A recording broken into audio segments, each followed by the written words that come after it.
All right, welcome back everyone to another YouTube video. I know it's been a while, but I'm back and I'm going to try and hit this hard. But today we've got one of the most well-respected Instagram pages in terms of scouting in the basketball community at NBA Draft Scouting, and all his links will be in the description. I highly recommend you check him out.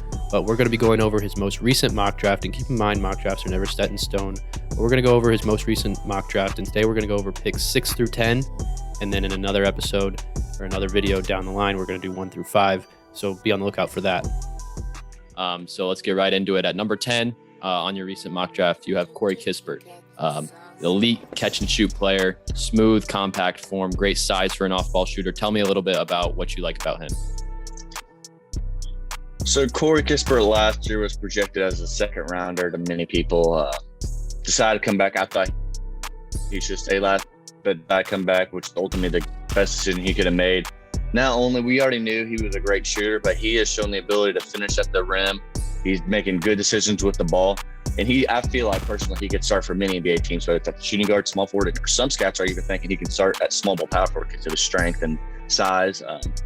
But his shooting ability is, in my opinion, and many others, is the best in the draft. He can shoot from beyond NBA range. I think when he's coming in, he is probably one of the top 25 shooters in NBA right away. His shooting's just really elite. He hustles. He does whatever it takes to win. He'll dive for loose balls if you need him to. He can defend. Obviously, he's a little limited athletically, but if you just hustle on that and you can just make it productive, he can guard 2 through 4, in my opinion, right now. His shooting ability is just elite. He can play next to anybody, and that's what the NBA is heading towards, is just elite shooting. Agreed. Yeah, I like what you said about his strength too. I think that kind of gets lost in his game. People see him and label him as just a shooter, but he's much more than that. 6'7", 6'8", great positional size, and he's got more strength than people give him credit for, and that does help him finish near the rim. And playing off a guy like Drew Timme, he just gets so many. Like Drew Timme can a little bit stretch the floor. He can stretch the floor pretty well, and so that opens up space for Kispert to go inside or stretch the floor even more and be a threat from deep. He's very key to Gonzaga's success, and I think if he didn't have a guy like Suggs or Timme to work off of, I think maybe his stock would be a little bit lower. I agree. But I think he is, like you said, one of the best shooter in the draft. His true shooting percentage is just off the charts. But I did not think he would be lottery this year. I didn't either coming in. I think coming in, I actually still had him as an early second round grade. And then it was pretty evident after like the first month, he was going to be a lock for the first round. He was just on fire. And playing next to like other NBA caliber players of like Jalen Suggs, Joel Ayayi, Drew Timme, it just shows like those are going to be the players he's playing next to in the NBA. And like looking how productive he is, it's just making people go nuts over him right now. Yeah, he's easily the highest ranked senior out of most draft boards and mock drafts. Agreed. And you did say he's a bit limited. He's a bit limited athletically, and that leads me to think like, yeah, he can defend like 2 through 4, like what you said, but I have some concerns about him being able to defend some of the quicker NBA guards. I don't think he's phenomenal in that aspect. And he has to make sure that he's not just going to be a shooter. If he's going to be selected lottery and live up to that lottery expectation, he can't just fall into being a shooter. And I don't think he will, but it would be easy for him to fall into it, I believe. Yeah, I agree. Or a team to put him in that role as strictly a shooter like a Duncan Robinson, which I think he is much more. Obviously, shooting is his best attribute in the brain, but there's much more he can do to the table than just shoot the ball. I 100% agree with that. At number 9, you have Zaire Williams. Tell me what you like about him. So he's very fluid with the ball at 6'8". Obviously, his percentages aren't the best. He's been out the past couple games, I think, due to COVID protocols and personal reasons. But his shooting stroke's very smooth. He shoots a smooth ball. Every time he makes it, you just think it's going in. He can create for himself. He has shown the ability to be a secondary playmaker. There's some concerns I have for him, though, is getting to the rim and finishing, or self-creating to the rim or getting to the rim, drawing fouls. There's some concerns there. Defensively, I think he'll be solid NBA. We'll need to add some strength, obviously. He can play a 2 or 3. May struggle early on. I expect some rookie struggles from him. He'll probably be more of a project in my eyes. Like 3 years down the line. First 2 years might be a little rough for him, but like I think his upside can be all-star potential. I think Zaire Williams has that much talent. You can just tell by the way he plays, the confidence plays. Watching him at Sierra Canyon with Brandon Boston Jr., other players, you could just tell like the talent was there, and that's what made him so good. He's a lanky scorer. I love his mid-range. I love the way he moves off the ball and runs off picks. I think his curl game is really, really good. And I think that if he gets put in that type of role in the NBA, and his mid-range and his pull-up is so good that if he gets put in that role where he's able to, where his job is literally to hit that shot, I think he's going to be very, very, very good in that role. But he's a bit underdeveloped physically, like you mentioned. I'm not a fan of his overall build, like physical build. He's got nimble shoulders, and I think that goes to your point where he's not great at finishing through contact yet. But hopefully he can expand upon his body a little bit more at the next level. But his pull up is just so quick, and I can't remember what game I was watching, but it's been like that since high school. But his AAU tapes are just insane. He'll come off a curl, one dribble into a shot in no time, and it's just very hard to defend. I think I was skeptical about him going lottery at the beginning of the year just because his body, and I didn't know if he was going to be more than a pull-up shooter. But like you said, he's shown ability to be a secondary playmaker, and so I think he solidified himself lottery. Number 8, you've got Moses Moody out of Arkansas, Montverde product. Montverde just has so much talent in this draft, but tell me what you like about him. Yeah, Montverde with Cade, Caleb Houston, Moses, Dayron Sharp, and Scotty Barnes. That team was insane. I think Montverde just lost their first game the other day, but to Sunrise last night. Yeah, but yeah, Moses Moody coming in, I didn't know what to feel of him. I was just thinking he's more like a 3-and-D guy. Because that's kind of like playing next to Cade and Scott. You're not going to get all those touches and stuff. Right. But I was looking at him as 3-and-D guy, and after watching film, I think he's much more than 3-and-D. Honestly, I think he has the ability to take it past the defender because his shot is so respectable. You have to stay up on him, and it's easier for him to drive by, get layups. He's been finishing good at the rim, I feel like. His pull-up jumper is very good. Obviously, he can catch and shoot at the elite level. Defensively, he's really good. He has long arms. I think he's a 7-foot plus wingspan, which is insane for a shooting guard or a wing. So he can guard multiple positions. I think he can guard 1 through 3 right away in the NBA. In decision making, it hasn't been bad either. There's been sometimes there's a little questionable moves, but I think he can still be a solid decision maker with the ball. I believe he can be a good shot creator in the NBA at the next level. I think his shot making is good. He has a high floor too, which leads to me making him that high. I don't see him flopping in the NBA at the very worst. He's a very quality role player just because of his ability to defend at multiple positions and shoot at a high level. And I still think he can be a good starter. I don't know if I see all-star potential in him yet, but I still think he can be a quality starter, which led him to go into my top 10 ultimately. Agreed. I like how he's worked on his body too. If you look at him at Montverde, he's considerably more skinny, but he had the expandable frame, and he really has put in time in the weight room. He looks a lot stronger, and that's allowing him to finish through contact better. I think to your point about him being a good shot creator, I think his 1 to 2 dribble, like mid-range or kind of like, or from 3, his 1 to 2 dribble game is going to be elite for him, like in step backs or side steps, something like that. I think that is where he can set himself apart and not just be a 3-and-D player.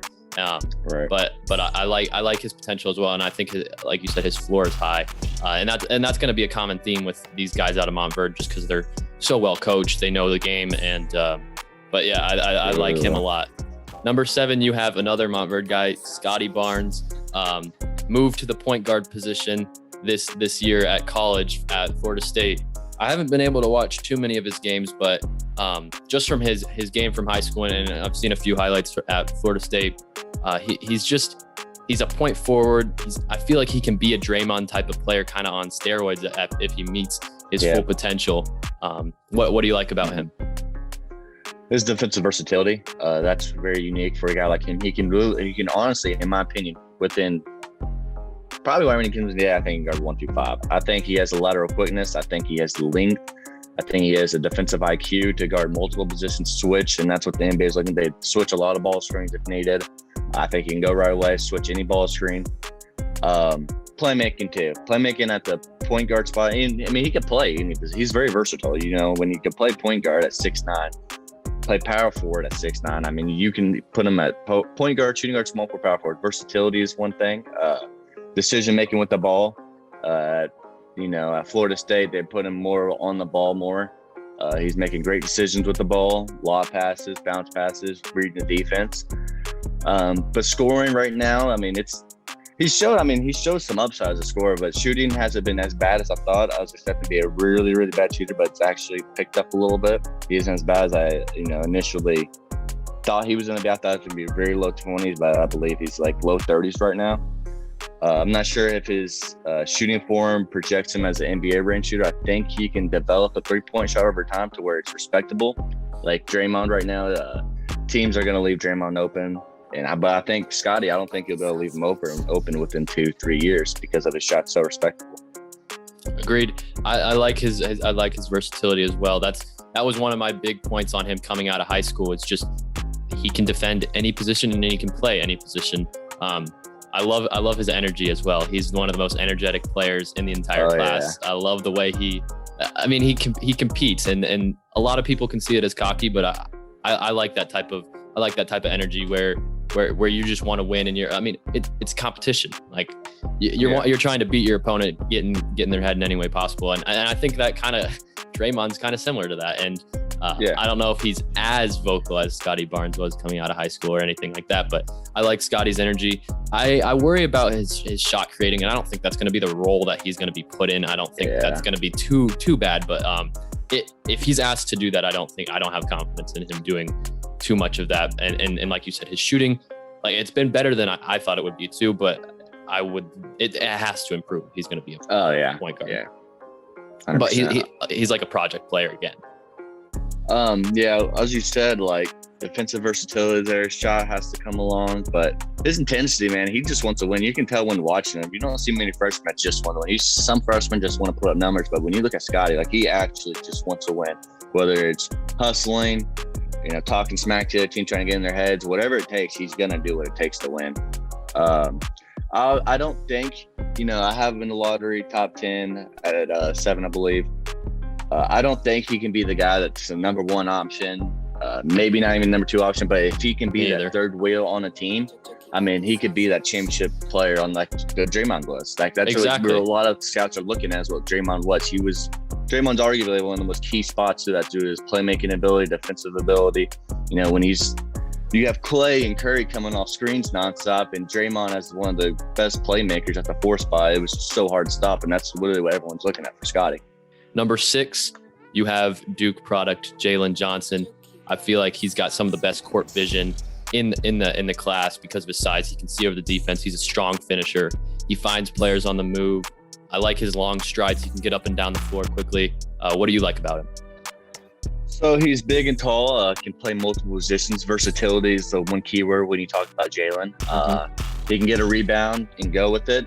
Defensively, he's been pretty good for Duke this year. His playmaking ability, I mean, it's there. He's definitely going to get a point forward. The one concerns that are still like concerns to scouts is his shooting. Right. Teams aren't respecting his shot still, which is leading to him being a little unproductive in the half court at times. Shooting off the dribble, just shooting versatility and shooting in general are the really only true concerns I have right now for him. Doesn't have great length for a small forward, but I don't think that really is going to affect him at the next level. But playmaking ability is very high. His IQ is high. Defensive ability has been good. He's been a good shot blocker for Duke. Not sure if I see more as a 3 or as a 4 right now. It's kind of a tweener to me. Some scouts are seeing a 4, some are seeing a 3, but it's good, I think. I mean, it shows how versatile he is if he can play multiple positions. Maybe he could play some point guard at the next level, depending on how his shooting develops and translates and who they have on the court. But he's like an extremely versatile player, one of the most versatile players in the draft this year. Yeah, I like the versatility as well, and I think you and I both have said this a lot. That's where the NBA is going, is just having people that can play at every single position, and he's gonna fill that role. I like his weak side help. I like the way he crashes and can block shots from the weak side. I think that's very impressive. What do you think about the Ben Simmons comparisons? Because he really is a jump shot away from a top 5 pick, in my opinion. I agree. I think Ben Simmons, that's actually a pretty good comp. I haven't heard that one yet much, but I've heard Grant Hill some. But Ben Simmons, that actually makes a lot of sense because, Ben Simmons right now, a lot of his knock is shooting jumpers, but everyone knows he can defend at a high level. He can slash to the rim. He's athletic. He's an elite playmaker, obviously, which allows him to play the point guard spot. Sometimes power forward now, it just depends. So Ben Simmons has been playing some small ball center at times, actually, this year. They've been moving him at center, Doc Rivers has. But Jalen Johnson, like you said, I think he can play the point guard spot. He can play small forward. He can play power forward. Arguably can play center. You never know due to his, versatility defensively. Guarding 1 through 5. Weak side shot blockers there. Can jump the passing lanes if needed. Very fluid ball handler and transition and playmaker. Can create for other teammates. But like you said, yeah, he's about a jump shot away from, teams respect him on the perimeter because if they're not going to respect him, they're going to play off of him, which will hurt his driving lanes and will hurt his teammates too when they try it. It will just clog the lane more, we know. Right. That's how important shooting is in today's NBA. It's literally I would say the single most important factor. Yeah.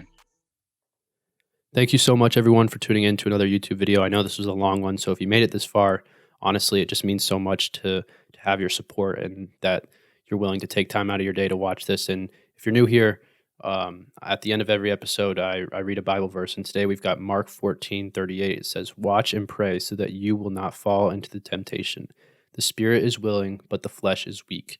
This has easily become one of my favorite verses that I've read so far. In the first sentence, Jesus advises us to pray and look for him in order to avoid the temptation of sin. This is so helpful for when we are at our lowest, when we want to sin, and we need to stop and spend time in prayer. In the second sentence, Jesus speaks a very important truth. The spirit and heart are willing to follow him, but our flesh and human body are weak. I think so many Christians struggle with this, and I definitely do too. I know in my heart I want to follow him and do his work, but my humanness of myself and my mind, my desires, my body, it isn't strong enough to do it on my own.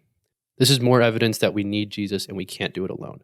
Thanks again so much for tuning into another video, and be on the lookout for more.